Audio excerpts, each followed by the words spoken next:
Right team, let's dive straight into it. This video is all about 10 habits to reach 10% body fat as a man who travels regularly for work. All right, so we're gonna dive straight in and we're gonna relate them all to the struggles that men who travel for work have and how we can get around them and still get these habits nailed. And remember, our lifestyle is not perfect. We're never gonna be able to follow that perfect plan 24 hours a day, 7 days a week. That the nature of traveling with work makes things more difficult. And that is why having habits that we can put in place for wherever we are is super important for continuing progress, continuing our routine, and just being as consistent as we can over time. So the first habit we want to get into is weighing ourselves. Weighing ourselves is super important, not only to track progress, but also to help us identify potentially what we need to change going forward to make sure we are progressing. And this is something that travel can make more tricky, right? Whilst you're at home, hopping on the scales, it takes 2 seconds every morning and logging it, tracking it. Whilst we're away, when I used to travel all around Europe, I had a hold bag that I would take. So I could put my weighing scales, my body scales, into the bag and I had it with me wherever I was. Same set of scales, so calibrated in the same way, so it was nice and accurate. However, if you're going away just for a few days and you just have hand luggage, a small bag, it might not be very realistic to take a set of scales with you. However, hotels will often have a set of scales you can potentially use. Although, if not weighing yourself for a couple of days is not going to be the end of the world. However, that habit needs to be ingrained and it needs to be there from the day we leave and the day we get back. We need as many daily weigh-ins as we possibly can to get the most accurate average, so then we know how to manipulate stuff.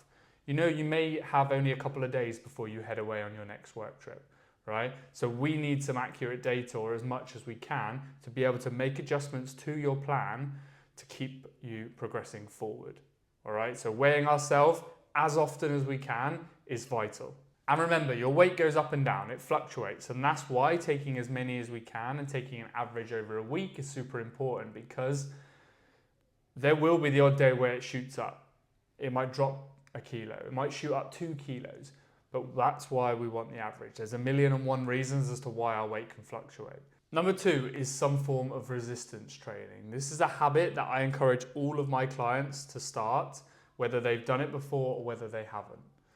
Even if it's just 30 minutes, 3 days a week, some form of resistance applied to the muscles regularly over time is going to benefit you massively, especially as you age. When we're in a fat loss phase as well, the last thing we want to do is lose muscle mass. We want to hold on to as much muscle mass as we can, and obviously if you're a new lifter or you're a beginner when it comes to weight training, then you can build muscle whilst you're in a deficit as well. If you're more experienced, then it's much harder. Still possible, but much harder. The most important thing is we don't want to lose any muscle mass as we age, okay? Holding more muscle mass on our frame has so many benefits, especially as we get older. Not only this, but working out, exercising, and getting some sort of training done in and about your travel schedule, mentally, it makes you feel fantastic. After a long day, after some stressful travel, getting in and doing a session is going to make you feel great afterwards. And it's something I always endeavour to try and do after a travel day. Even if it's just getting out and doing a walk, some sort of activity after travel reduces stress, helps you relax afterwards, but also kind of acclimatizes your body a little bit to where you are. Number 3 is planning ahead. And that old saying of failing to prepare, you're preparing to fail. And it is so true when we're traveling a lot and our schedule routine is all over the place, right? So we want to think about maybe some protein snacks that we need to have in our bag, taking some protein powder, checking what kind of gym is available in the hotel that you're staying in or in the local area if there isn't one in the hotel. Booking your meal slots or checking hotel menus to see what kind of stuff they have available and how that might affect your meal structure whilst you're away is also something that can be thought ahead. The fourth habit is planning your indulgences a little bit. So whilst we're on a fat loss phase, whilst we're trying to transform our body, I am not advocating for anyone to completely cut out everything they love and be miserable for the next 3, 6, 12 months, all right? Having some flexibility is okay. And you may have a celebratory client dinner where you've just agreed a partnership of some sort, or you and your colleagues may have had a really fantastic day of work and you've signed this new contract with someone. Going out and having a beer or having dessert, having some sort of celebratory indulgence is okay, but we want to plan ahead in a way that we know we can almost account for it a little bit by doing some positive actions like increasing our steps that day or reducing the size of one of our meals earlier on that day, something like that. It's good to have these things planned ahead. Number 5 is your sleep routine. And if you can get this down, it makes a huge difference to how efficiently and effectively your body can burn fat, all right, and build muscle, on how you recover, on your mental strength when it comes to cravings or anything like this as well. No 11 p.m. staying up in bed on your phone doing emails. No 5 a.m. emails. Like, reducing screen time up until you go to sleep. Making sure you're getting 7-8 hours a night is really important if you can. If we're getting up early to travel the next morning, then going to bed a bit earlier. This is a discipline thing, but it has so many benefits. And if you're not sleeping enough, and I've been there, I've let work take over my sleep schedule, and you become way less productive, you're potentially going to start losing muscle mass quicker and not burning as much body fat. And also you are going to be a miserable bastard and your cravings are going to go through the roof. All right. So sleep equals smoother process. The 6th habit to be consistent with is prioritizing whole foods, especially when we're away and it's hard to track our calories. And we're ideally, if you're on my program or you're interested in knowing more about my program, it's all about our meal structure, portion sizes, controlling that kind of thing. Sticking to whole food options, which are going to fill you up, they're going to be lower calorie for the higher volume you can consume, is the way forward. Yeah, it's much harder to overeat. And also you're going to give the body all the nutrients it needs to perform well, to recover well, to sleep well, and your brain to function well. Number 7, prioritize hydration and staying hydrated, especially on travel days. Okay, it is firstly a good tool to utilize if we're feeling a little bit hungry. Drink some water, some sparkling water, some diet sodas. Fizzy stuff generally makes you feel fuller, but getting some volume in your stomach will help reduce the cravings. Also, traveling in general, airplanes, these kind of things dehydrate you a little bit. And you'll often mistake the dehydration for hunger.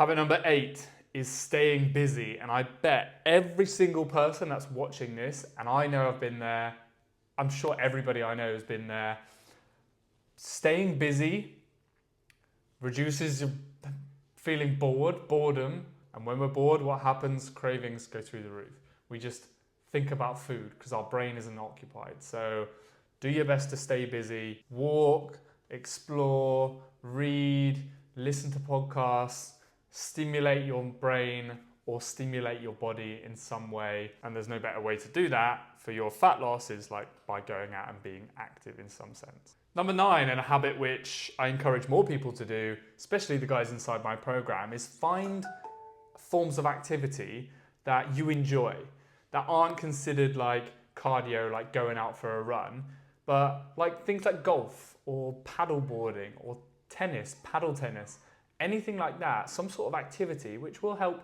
to burn some calories, keep you active. Cardiovascularly, you'll benefit from that, but also it's enjoyment, and it doesn't necessarily feel like exercise. It's a sociable thing as well. And in general, you'll be moving more, which will benefit your fat loss. And number 10, and potentially the most important habit, is track what you can when you can't be perfect. So it's very important to not just give up because you can't be perfect in any given situation. Often we can't be perfect. You guys can't be perfect when you're traveling with work. There's lots going on. There's lots of things out of your control. All you can do is try your best, be as disciplined as you can, make as many positive decisions as you can, and keep going no matter what. If you really want that end result and you have that strong why in your brain as to why you're doing this and why you want that end result, you will continue to make positive decisions. And it's as simple as that. So we want to estimate if we need to, we want to just stay consistent and understand that we're not going to be perfect all the time, but just do the things we can and do our best and control the things you can control. You can control whether you say yes or no to that snack the flight attendant hands you. You can say yes or no to that glass of champagne that they bring you in the airport lounge. You can say yes or no to the dessert menu in the restaurant at dinner. You can say yes or no to all that bacon, all the fatty bacon and sausages at the hotel buffet in the morning. Those are things you can control. So control them because you'll reap the benefits for it. And these 10 habits will help you build a body that doesn't have to rely on the perfect conditions to get the results, because we cannot have the perfect conditions all the time. And I know that's probably where you've struggled with up until now. And let me reassure you, you don't need it. I built a body I'm very happy with.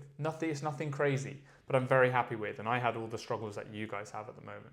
So what I want you to do is pick 3 of the 10 habits that I just mentioned, comment them down below so I know which 3 you're going to commit to, and then you can also revert back to this in 1 to 6 months down the line and see whether you stuck to your promise to yourself. Commit to them for at least the next 2 weeks or your next work trip and see how different you feel. Consistent with it, you'll start to see amazing results, I have no doubt. And if you've been really struggling with your work travel, that balance, and achieving the fat loss results that you've been wanting, and you've taken some value from this video, then in the top line of the description, there is a link that you can click in. You can see more about the method that I use with the men that are in my program and how I help them. And you'll be able to book a call if it sounds like something that is up your street and you feel like would work for you. So go check it out. That's a no obligation, free 15-minute call where I can just learn a bit more about your situation and offer some assistance. So if you feel like might work for you, then we can talk about possible next steps. I look forward to seeing you on the other side, and I'll see you in the next video.